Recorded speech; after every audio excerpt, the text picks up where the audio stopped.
Shalom shalom ni Nati Munezero mu kiganiro Bohoka.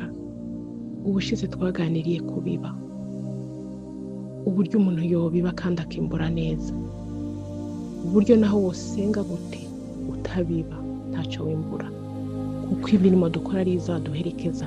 Ariko hari n'abandi bantu babiba nabi, abandi bantu babiba mu mahwa, abandi bantu babiba ibyo batazigera bimbura, ahubwo babiba umugayo. Nshuti mwene data, wowe uzi ko uha umuntu ikintu ukagenda wabwiza itangazo, ukagenda mbere yo kumuha cyangwa wamuhaye ukiri kubibwira abantu bose, biriya Imana ntabwo ibishima, biriya ni igiseseme imbere y'Imana, ni ukubiba mu mahwa, ni ugukora igikorwa ahubwo kizokuzanira ingaruka. Kuko ijambo ry'Imana ravuga ngo niba ukuboko kw'iburyo kwawe wigutanze, ukw'ibubafu niko bimenye. Si ngombwa niba uhaye ikintu umuntu, si ngombwa niba wasengeye umuntu, si ngombwa niba hari icyo wafashije umuntu ngo ugende ubigira itangazo, ugende ubivuga ahantu hose, ugende ubigira publicité canke ngo ubikore ngo abantu bakubone. Ibyo ngibyo, ibyo ni igiseseme imbere y'Imana. Uwo ni umurimo utazagira icyo kumarira, ahubwo utuma ugawa imbere y'Imana.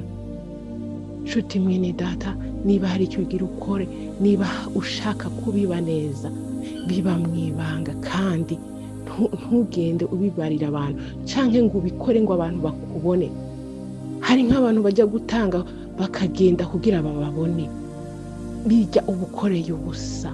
Naho umwana w'umuntu yo gushima Imana itagushimye ntacyo bimaze, ntacyo bivuze imbere y'Imana. Nshuti bene data, twige kubiba neza, twige kubibana umutima mwiza, twige kubiba kugira abantu ntibatubone ngo badushime.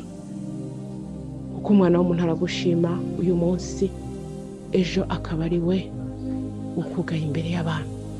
Ariko Imana yacu iyo yabonye imirimo myiza yawe irayikwishura. Nshuti mwene data, ikagutangana umutima w'urukundo, ikagutanga bivuye ku mutima, apana gutanga kugira ngo abantu bakubone bakwishimire, kuko ni igikorwa kitagize icyo kimaze na kimwe. Nshuti bene data, twige kubiba mu ibanga kandi tubibe ibyo tuzi ko tuzimbura, tubibe ibyo tuzi ko hari imirimo myiza izaduherekeza aho tuzoba turi hose. Shalom shalom.